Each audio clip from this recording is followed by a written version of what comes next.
Okay, here's a startup and walk around of my 2005 Cadillac CTS V. Got all the doors and hood and everything open, so you might see some lights coming on here, but basically this is a very clean 2005 Cadillac CTS V with the LS6 base Corvette motor in it. Pictures do some things justice, but video does more, I believe. As with most of this vintage year for Cadillacs, usually the buttons are faded away. I don't think I've seen one that had more than a few miles on it from this vintage that didn't have the buttons all chipped away. It appears that this one doesn't have that problem, but I actually went in with some touch-up paint and you can barely see it here, but at nighttime none of this shows through. And this was when I got it. These were worn like most of these vehicles have it, and I've got some touch-up paint that I'll include with the vehicle to take care of that if it does it again. All the functions within the radio work, the navigation works, the info works. You can go through basically and get to all the information that is there.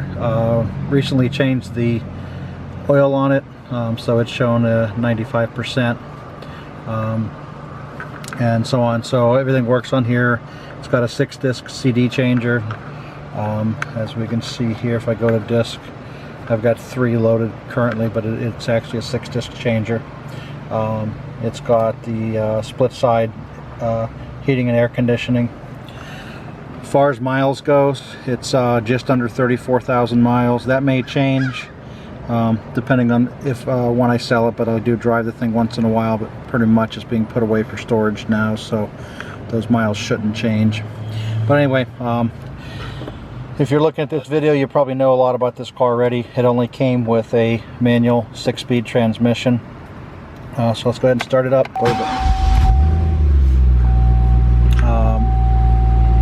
Basically, as we can see there, we've got no trouble lights, no problems. We're getting a message here because my trunk is open.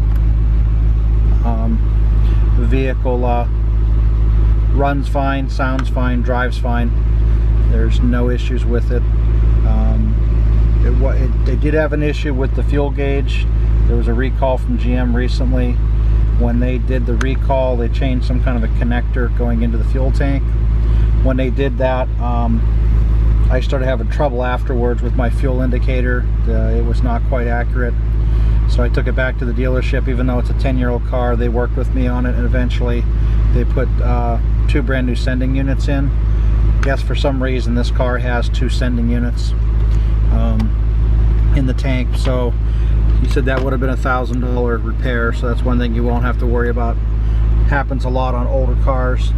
The sending units eventually corrode and stop working correctly. Okay, we'll get out and take a walk around.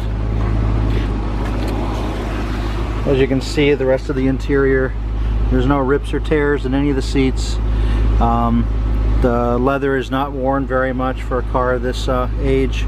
It's in really good condition. Carpets are in very clean condition. The one defect that there is on the inside, I don't know if I bought it this way, I didn't notice it till after I had the car for 6-8 months, is it looks like somehow this underpiece here has got cracked. I'm sure that could be got from a junkyard possibly, if you could find one that's in good condition. It's nothing I think that's a major concern, but I do believe in full disclosure. As you can see, everything is clear, clean. There is no rust that I know of.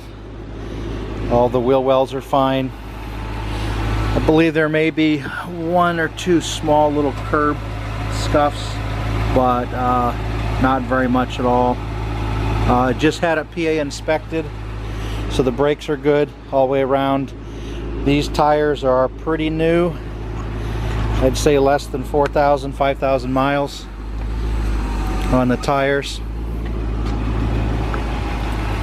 As you can see here, plenty of tread left in plenty of wear left in these tires. This is a kind of car though that will go through tires if you put your foot into it. That goes without saying. This does have the halogen headlights.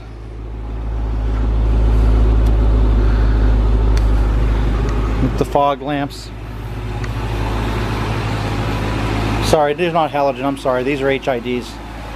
But as you can see, they all work fine. Fog lights work fine. And this is the heart of the beast, LS6 350 cubic inch engine.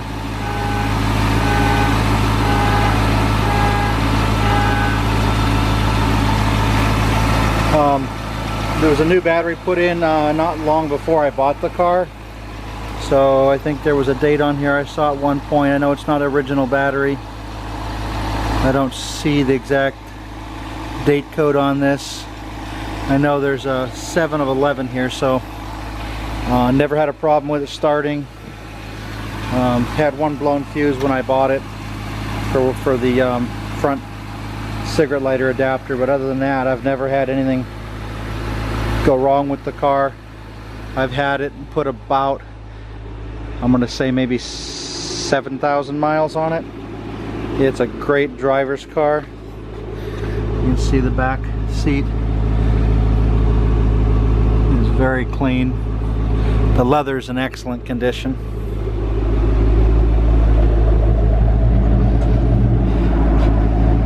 Here's the trunk. This does have a fold down rear trunk if you want to put some golf clubs in here or whatever, but as you can see, the trunk is in pristine condition. There is a tire underneath here. I'm throwing in some free wiper blades.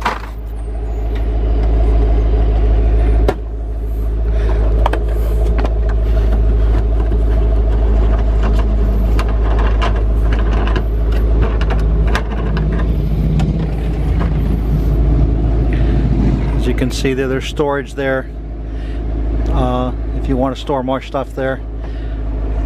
Thought there was a tire in there, but I guess it does not come with a spare tire. But there's extra storage there if you want to put some jumper cables in there or whatever. Doesn't look like anything's ever been in there. So as you can see, the trunk is in perfect condition.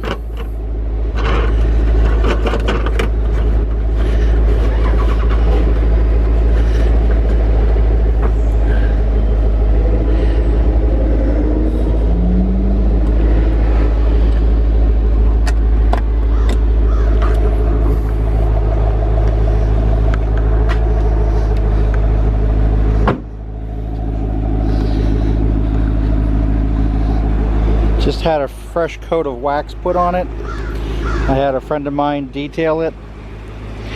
So there's absolutely nothing wrong with this car. Not a spot of rust that I've been able to see anywhere on it.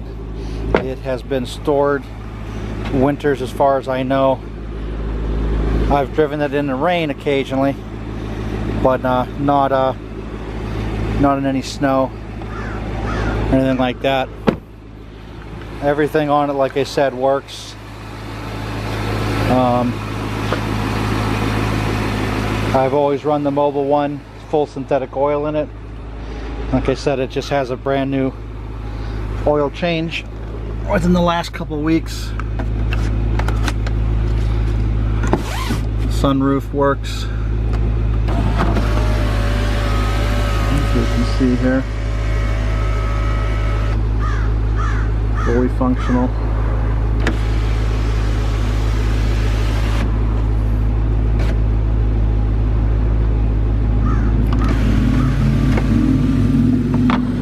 It has a mode where the back will pop up.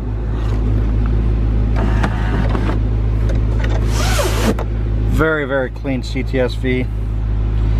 Don't know much more to say about it. Everything's fully functional.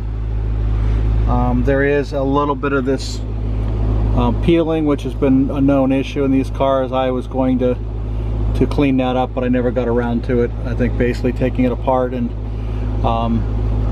sanding it down and repainting it probably be the best solution. It does have a remote garage door opener there. There's a few controls on the steering wheels here, all basic stuff. I don't think they really had any options with this car. It was pretty much it came fully equipped with everything. So there you go.